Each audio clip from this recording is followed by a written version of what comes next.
नमस्कार साथियों। अपन पिछली क्लास में व्रत के बारे में पढ़ रहे थे और अपन ने बहुत सारे टॉपिक सोल्व भी किए थे, उसके संबंधित सवाल भी अपन ने हल किए थे।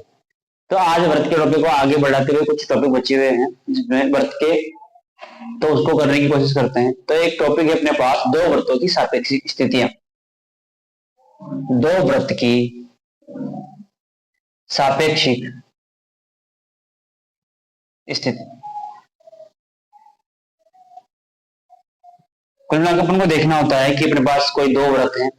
हो सकता है वह स्पर्श नहीं कर रहे हो सकता है वह स्पर्श कर रहे हो सकता है वह अंतर रूप से स्पर्श कर रहे हो सकता है वह एक दूसरे को काट रहे हो सकता है एक व्रत दूसरे के अंदर बिल्कुल समाहित हो गया हो। तो उस कंडीशन में व्रत की जो स्पर्श रेखाएं हैं या फिर व्रत की जो स्पर्श करती हुई जो रेखाएं बनेगी, जैसे अनुदैर्घ्य या फिर तिर्यक स्पर्शी के बारे में भी अपन देखेंगे कि कितनी संख्या में स्पर्शी की संख्या बनती है, क्योंकि पूछ लेता है कभी एग्जाम में कि कोई व्रत है जिसकी त्रिज्या आपको दे देगी, सेंटर का निर्देशांक वो आपको दे देगा, तो वो पूछ सकता है कि इन दोनों के मध्य क्या स्थिति होगी। क्या दो स्पर्श रेखा बनेगी, तीन बनेगी, चार बनेगी, पांच बनेगी, कि क्या कंडीशन होता है, दो अपन देखते हैं।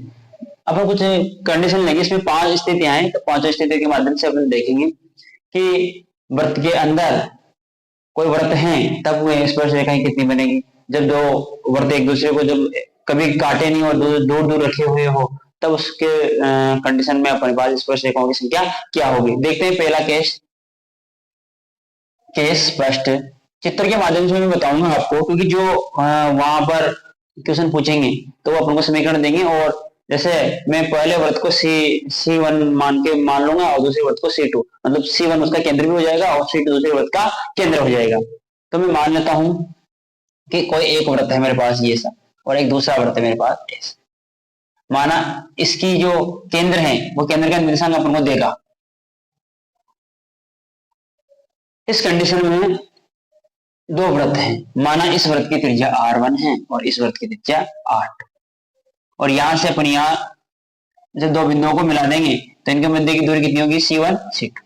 C1 C2 से लिखेंगे, जैसे अपन A और B दो बिंदुओं से जाने वाली रेखा को अपन बता सकते थे, या फिर दो बिंदु दे रखे अपन को तो उसकी लंबाई बता सकते हैं अपन।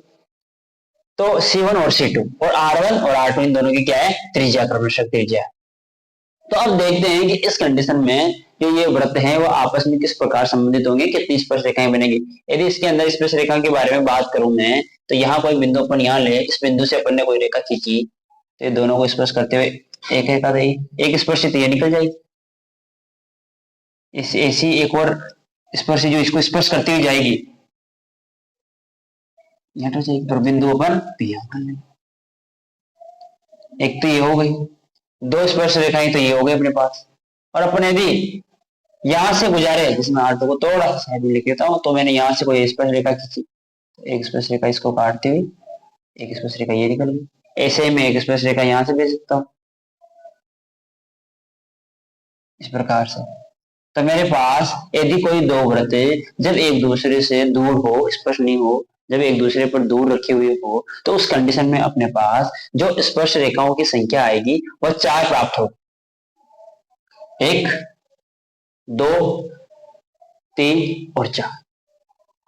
अब ये व्रत कहीं पर काट ही नहीं रहे, तो कुल मिलाकर मैं एक शब्द का प्रयोग कर सकता हूं कि ये व्रत एक दूसरे को काल्पनिक रूप से काट रहे हैं, मतलब काट नहीं रहे तो मतलब नहीं काट रहे। तो अब देखते हैं एक दूसरी कंडीशन देखते हैं, जब ये पहली कंडीशन ऐसी है जब दोनों औरतें एक दूसरे से दूर रखे हुए हो।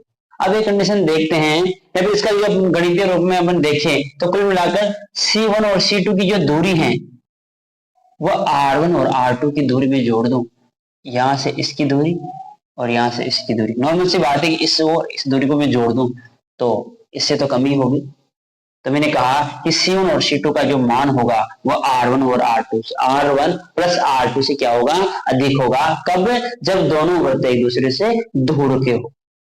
अब देखेंगे अगली कंडीशन में अपन, मैं इसको मिटा देता हूं, या फिर एक कंडीशन इधर देख सकते हैं अपन, केस नंबर 2। केस नंबर 2 में क्या करते हैं, यही व्रत एक दूसरे को क्या करते हैं, स्पर्श करते हैं।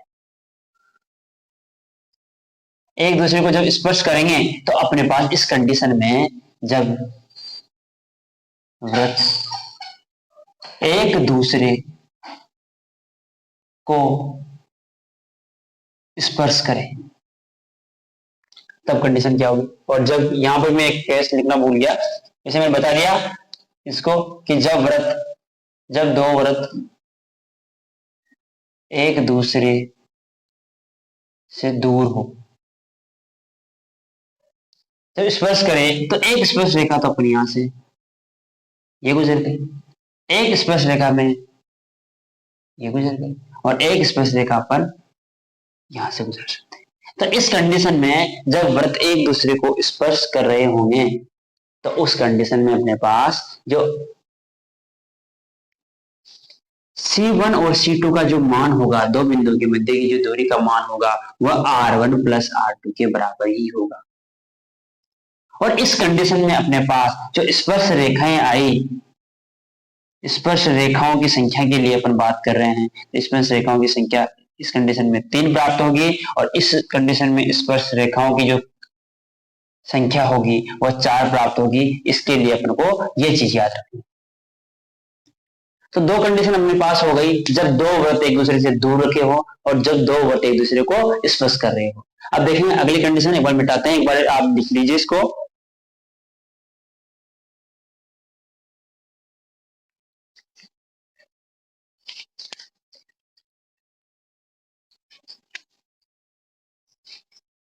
अगली कंडीशन अपन देखेंगे, जब ये दोनों वृत्त एक दूसरे को काट रहे हो, जब आपस में काट रहे हो तब क्या कंडीशन बनेगी और कितनी स्पर्श रेखाएं उसमें खींचेगी।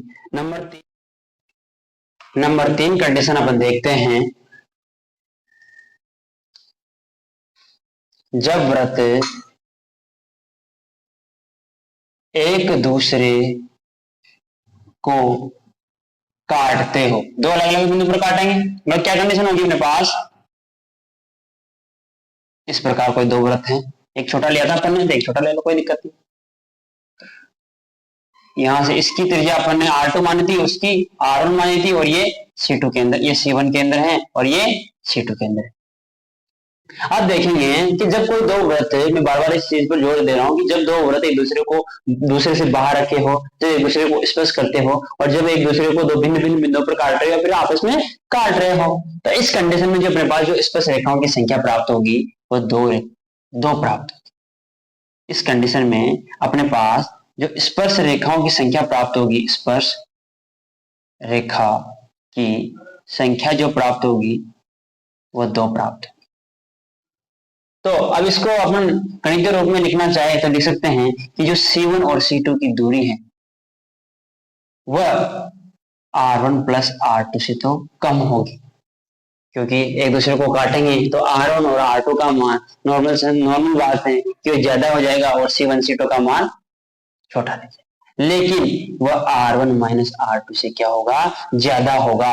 और मैं इन पे मापांक लगा देता हूं, क्योंकि जो माइनस में यदि अपने पास दूरी आ नहीं सकती तो मैं दोनों पे क्या लगा दूं, मापांक लगा दूं, तो ये अपने पास काम की चीज है। जब वृत्त एक दूसरे को स्पर्श कर रहे होते हैं तो उस कंडीशन में अपन देखेंगे कि दो स्पर्श रेखाओं का निर्माण होता है। देखते हैं अगली चौथी कंडीशन। चौथी कंडीशन के अंदर कम कहेंगे कि जब वृत्त एक दूसरे को अंतर रूप से स्पर्श करते हो तो क्या कंडीशन बनेगी। जब एक बड़ा वर्त अपन ने लिया था और एक छोटा वर्त अपन ने ले लिया था, अपन ने देखा था यहाँ C मान लेते हैं, इसका C छोटा वाले का यहाँ पे था, और छोटे वाले की त्रिज्या में R1 मान लेता हूँ और बड़े वाले की त्रिज्या में R2 मान लेता हूँ। तो इस कंडीशन में अपने पास केवल और केवल ये एक स्पर्श रेखा प्राप्त होगी। तो इस कंडीशन में स्पर्श रेखा की जो संख्या होगी वो 1 प्राप्त होगी। अब देखते हैं कि इसका गणितीय रूप क्या होगा। जो इसका गणितीय रूप अपने पास होगा वह C1 और C2 का मान, C1 और C2 का मान बराबर मापांक हो R1 माइनस R2।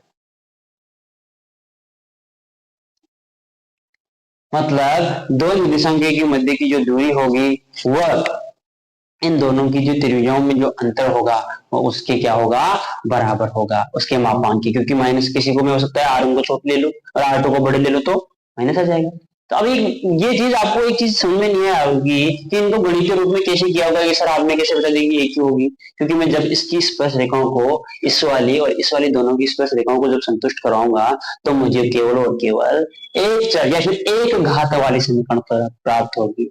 तो जो एक घात वाली जो समीकरण प्राप्त होगी, तो अपन नॉर्मल से अपन को पता है कि एक घात वाली समीकरण का हल कितना होता है, एक मूल प्राप्त होगा, मतलब एक हल प्राप्त होगा। इसलिए मैं कह रहा हूं कि यहाँ एक स्पर्श रेखा बनेगी। ऐसी जब अपने प्रथम कंडीशन जब अपने देखी थी, तो वहां जब वर्त एक दूसरे को स्पर्श नहीं कर रहे थे, दूर रखे हुए थे, तो उस कंडीशन में अपन को जब स्पर्श की रेखा से इनको संतुष्ट करवाएंगे तो चार घात की समीकरण अपन को वहां से मिलती है। इसलिए मैंने वहां सीधा सा कह दिया था कि यहाँ पर अपने पास चार स्पर्श रेखाएं होगी। मैंने सोचा कि वीडियो ज्यादा बड़ा हो जाएगा और मेन चीज सीधा इतना सा याद रखते हैं और अपन को आकर से भी ये चीज ऑटोमेटिक ही पता चल जाएगी कि हाँ यहाँ से केवल और केवल एक स्पर्श रेखा बनेगी, वहां चार स्पर्श रेखाएं बन सकती थी। अब अंतिम कंडीशन देखते हैं, मिटाते हूं मैं इसको, कि जब व्रत एक दूसरे को अंतर रूप से समाहित करते हो या फिर एक व्रत दूसरे व्रत को अंतर रूप से समाहित करता हो। सापेक्ष स्थिति टॉपिक चल रहा है अपना। जब व्रत लास्ट जब एक व्रत दूसरे को समाहित करता हो, मतलब इस कंडीशन में, तो इस कंडीशन में अपने पास R1 और इसका मान तो मैं R2 मान लो, इसकी R1 मान लो, या C1 और C2। तो इस कंडीशन में अपने पास एक भी स्पर्श रेखा प्राप्त नहीं होगी, मतलब स्पर्श रेखा जो प्राप्त होगी उसका मान अपने पास सीधा सा प्राप्त हो जाएगा 0। इस कंडीशन में एक भी स्पर्श रेखा अपन नहीं खींच सकते और भिन्निष्ठ स्पर्श रेखा इसके अंदर नहीं आ सकती, इसलिए इसके अंदर स्पर्श रेखाओं की संख्या 0 होगी। अपने वीडियो में पहले वॉइस की प्रॉब्लम थी, तो अपन ये समस्या का निवारण किया। अब इसी प्रकार अपन आगे वीडियो में पढ़ते रहेंगे और अब बड़ी क्लास जरूर आएगी, जैसे 1 घंटे की या 1.5 घंटे की अपन जब सवाल हल करवाएंगे तो आप जरूर जुड़े रहिए। और साइंस की क्लास अपन बहुत जल्दी शुरू कर रहे हैं। उसका जो इंट्रोडक्शन सर के आपने वीडियो देख ही लिया होगा। धन्यवाद।